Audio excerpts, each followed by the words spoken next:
Olá, mais uma vez aqui, e aí tentando levar algumas informações importantes para vocês aqui. Quando a gente fala de obstrução nasal, nós vamos ter principalmente duas estruturas no adulto. Isso aqui a gente vai falar de obstrução nasal no adulto, tá bom?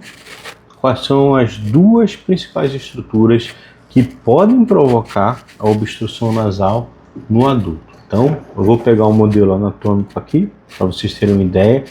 Aqui a gente tem o septo nasal, que é essa região bem no meio do nariz aqui, que ela vai dividir a fossa nasal em duas narinas, né? E, além disso, nesse modelo anatômico que a gente consegue abrir ele, aqui você vai ver o septo, e aqui na parede lateral do nariz, a gente tem essas estruturas que se chamam cornetos nasais. Então, tem osso nelas, além disso, é recoberta por uma mucosa.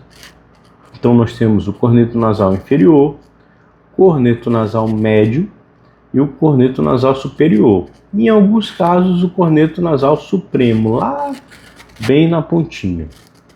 Entre os espaços dos cornetos, nós vamos ter os meatos. O que são os meatos? São locais por onde drenam a secreção. Se você abrir aqui, você vai ver um furinho. Olha aqui, ó, tá vendo? Uma abertura no osso, por onde vai drenar a secreção.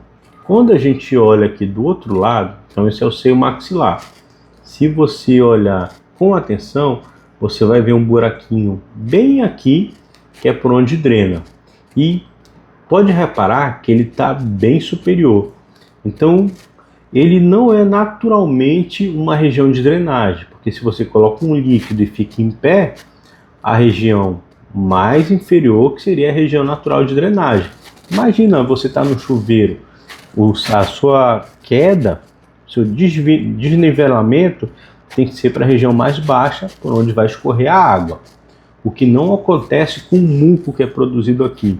Ele depende da ação das células ciliadas para jogar esse muco até aqui em cima, onde nós vamos ter o ósseo do seio maxilar, e vai drenar para o meato médio.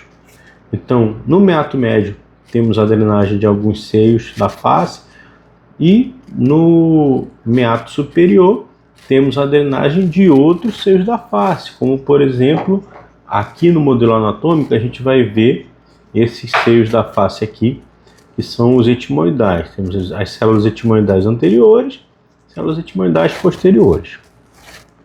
E aí, quais são as estruturas que costumam causar obstrução? Corneto nasal. Muitas pessoas confundem o corneto nasal com um adenoide. Muito comum isso. Porque quando você olha aqui, você vai ver essa carnezinha, geralmente avermelhada. Aqui está numa coloração marrom, mas quando você olha naturalmente, ela tem uma coloração avermelhada e você acha que é adenoide. Quando na verdade a adenoide fica bem na parte posterior do nariz.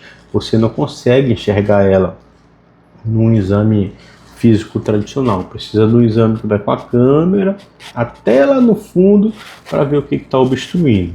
Então, hipertrofia de corneto é uma das causas de obstrução nasal, e a outra é o desvio de septo. Essa parte aqui que tem que ser retinha, né, para dividir uma fossa nasal de outra, muitas vezes tem um desvio. Então ele está retinho aqui, ele começa a ficar desviado para um dos lados. Isso acaba provocando obstrução nasal. E ele é formado por uma parte de cartilagem e por uma parte óssea. Então a parte superior da lâmina do etimoide e a parte inferior da lâmina aqui do vômer. Então, tanto pode ter um desvio ósseo, quanto pode ter um desvio cartilaginoso. E muitas vezes as duas coisas, um desvio ósseo-cartilaginoso. Então, como é realizado o procedimento para você tirar esse desvio? Existe uma área que a gente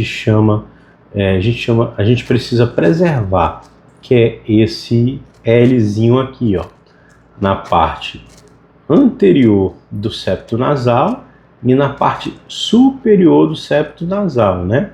Que são os pilares, né? Que seria como se fosse uma viga, a gente projetaria aqui um pouco mais de 1 centímetro, que seria uma viga superior, e um pouco mais de 1 centímetro, que seria a coluna, que vai segurar essa viga superior. Então, nesse miolo aqui, de cartilagem e osso, a gente pode mexer, a gente pode retirar a parte que está desviada e com isso devolver para ele ficar retinho assim. Não é que vai ficar um lado comunicando com o outro, porque existe entre os dois lados mucosa tapando. Então, quando você tira o miolo dele, composto por cartilagem e osso, você ainda vai ter as duas mucosas que vão tapar e continuar fazendo a função do septo nasal, tá bom? Então, basicamente, são essas duas estruturas que podem provocar obstrução nasal. E muitas vezes as duas estruturas estão alteradas e você precisa fazer o que a gente chama de turbinectomia ou turbinoplastia, quando você retira uma parte dessa carne aqui que está muito aumentada, lembrando que você nunca pode tirar demais, nem totalmente essa carne, porque ela pode levar a uma doença que se chama síndrome do nariz vazio ou ozena e acaba não fazendo a função que essas estruturas têm, que é de aquecer o ar, umidificar o ar e, além disso, purificar o ar que vai até o seu pulmão. Então, se você retira tudo isso aqui, o ar vai passar diretamente por aqui e vai promover o crescimento de algumas bactérias, principalmente uma chamada Klebsiella, que vai provocar essa síndrome do nariz vazio e ozena. Então, eu espero que tenha ficado aí claro para vocês as principais formas de obstrução nasal na pessoa adulta e como é que a gente costuma corrigir cirurgicamente esses defeitos ou após um acidente, essas consequências. Um grande abraço, deixa seu comentário aí se você gostou, deixa aí seu like e compartilha com quem precisa e vai se beneficiar das informações que a gente deixa aqui. Um grande abraço.